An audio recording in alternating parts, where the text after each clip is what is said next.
Hey guys, this is Wolv. Today I'm going to be showing you how to do the 360 Wavedash.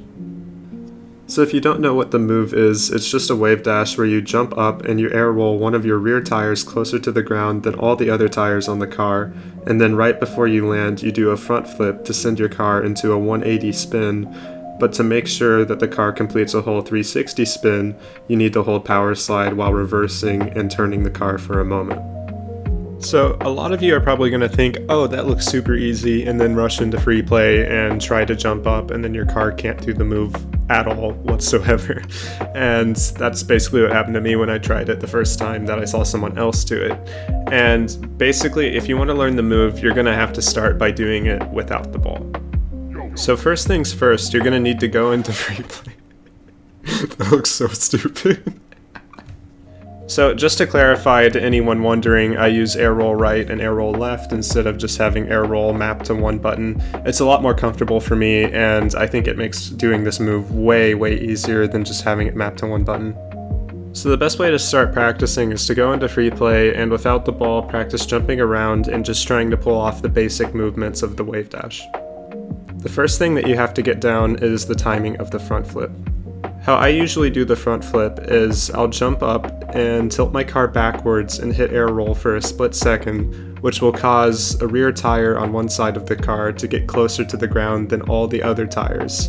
And right before the rear tire ends up hitting the ground, I'm going to do a front flip, which will cause the front tire on that same side to hit the ground before any of the other tires do.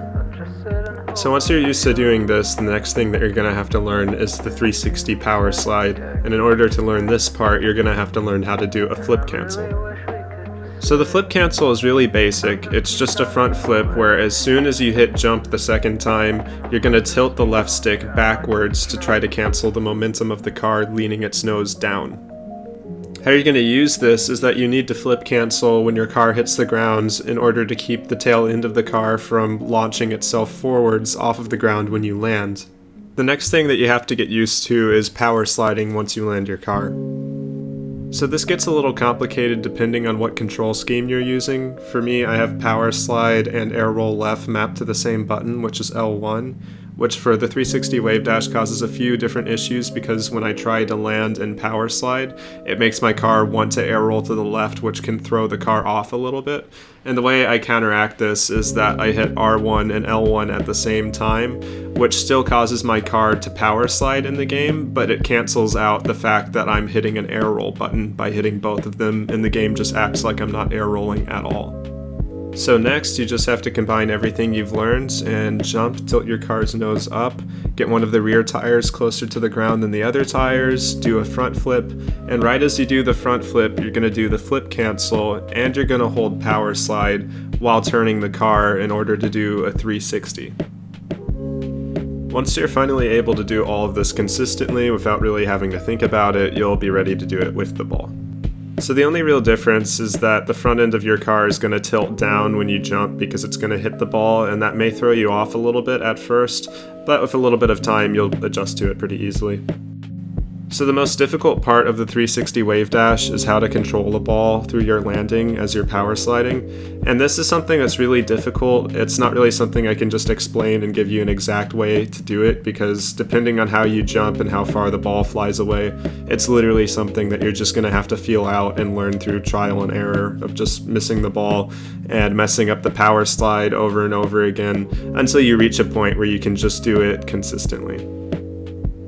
Something I found that's pretty important is that usually when you jump, you're going to want to keep the ball on the middle of your car as much as possible, and maybe leaning to whichever side you're going to air roll on by just a little bit, but it's usually helpful for your landing if you keep the ball centered on the very front of your car when you jump. Well, that's going to be it for the video, guys. I hope you all enjoyed it. I hope it was helpful to anyone trying to learn the mechanic.